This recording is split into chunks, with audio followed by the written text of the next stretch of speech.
யாத்திராகமம் அதிகாரம் 22. ஒருவன் ஒரு மாட்டையாவது ஒரு ஆட்டையாவது திருடி அதைக் கொன்றால் அல்லது அதை விற்றால் அவன் அந்த மாட்டுக்கு 5 மாடுகளையும் அந்த ஆட்டுக்கு 4 ஆடுகளையும் பதிலாக கொடுக்கக்கடவன்.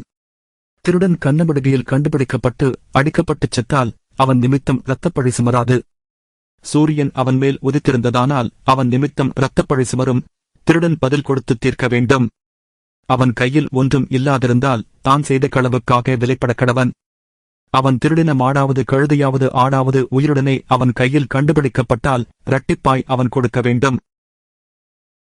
ஒருவன் பிறனுடைய வயலிலாவது திராட்சத் தோட்டத்திலாவது தன் மிருக ஜீவனை மேயவிட்டால் அவன் தன் சுய வயலிலும் திராட்சத் தோட்டத்திலுமுள்ள பலனில் உத்தமமானதை எடுத்து பதில் செலுத்தக் கடவன். அக்கினி எழும்பி முள்ளுகளில் பற்றி தானிய போரையாவது விளைந்த பயிரையாவது வயலில் உள்ள வேறே எதையாவது எரித்துப் போட்டதேயானால் அக்கினியை கொளுத்தினவன் அக்கினிச் சேதத்திற்கு உத்தரவாதம் பண்ண வேண்டும். ஒருவன் பிறனுடைய வசத்தில் திரவியத்தையாவது உடைமைகளையாவது அடைக்கலமாக வைத்திருக்கும் போது அது அவன் வீட்டிலிருந்து திருடப்பட்டுப் போனால் திருடன் அகப்பட்டானாகில் அவன் அதற்கு இரட்டிப்பாக கொடுக்க வேண்டும். திருடன் அகப்படாதே போனால் அந்த வீட்டுக்காரன் தானே பிறனுடைய பொருளை அபகரித்தானோ இல்லையோ என்று அறியும்படி நியாயாதிபதிகளிடத்தில் அவனைக் கொண்டு போக வேண்டும். காணாமற்போன மாடு, கழுதை, ஆடு, வஸ்திரம் முதலியவைகளில் யாதொன்றை பிறனொருவன் தன்னுடையது என்று சொல்லி குற்றஞ்சாற்றினால் இருதரத்தாருடைய வழக்கும் நியாயாதிபதிகளிடத்தில் வரக்கடவது. நியாயாதிபதிகள் எவனை குற்றவாளி என்று தீர்க்கிறார்களோ அவன் மற்றவனுக்கு இரட்டிப்பாக கொடுக்க கடவன். ஒருவன் தன் கழுதையையாவது மாட்டையாவது ஆட்டையாவது மற்ற யாதொரு மிருகஜீவனையாவது பிறன் வசத்தில் விட்டிருக்கும் போது அது செத்தாலும் சேதப்பட்டுப் போனாலும் ஒருவரும் காணாதபடி ஓட்டிக்கொண்டு போகப்பட்டாலும் அவன் தான் பிறனுடைய பொருளை அபகரிக்கவில்லை என்று கர்த்தர் பேரில் இடும் ஆணை அவர்கள் இருவருக்கும் நடத்திருக்க கடவுது. உடையவன் அதை அங்கீகரிக்க வேண்டும். மற்றவன் பதிலளிக்க வேண்டுவதில்லை. அது அவன் வசத்திலிருந்து திருடப்பட்டுப் போயிற்றானால் அவன் அதன் எஜமானுக்கு அதற்காக உத்தரவாதம் பண்ண கடவன். அது பீருண்டு போயிற்றானால் அதற்கு சாட்சியை ஒப்புவிக்க வேண்டும். பீருண்டதற்காக அவன் உத்தரவாதம் பண்ண வேண்டுவதில்லை.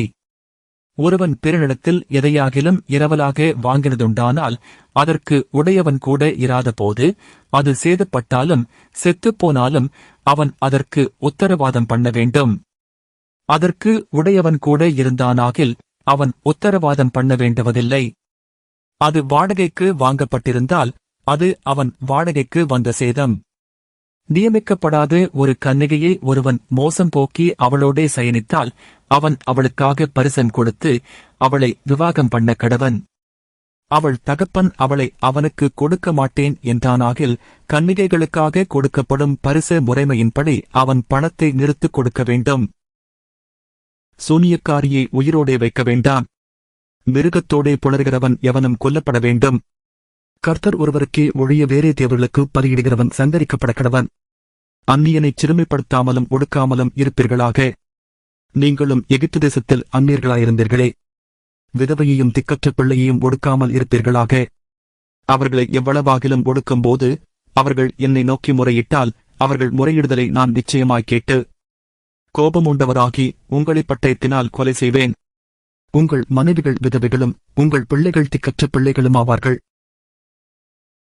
உங்களுக்குள் சிறுமைப்பட்டிருக்கிற என் ஜனங்களில் ஒருவனுக்கு நீங்கள் பணம் கடனாக கொடுத்திருந்தால் வட்டி வாங்குகிறவர்கள் போல அவனிடத்தில் வட்டி வாங்க வேண்டாம்.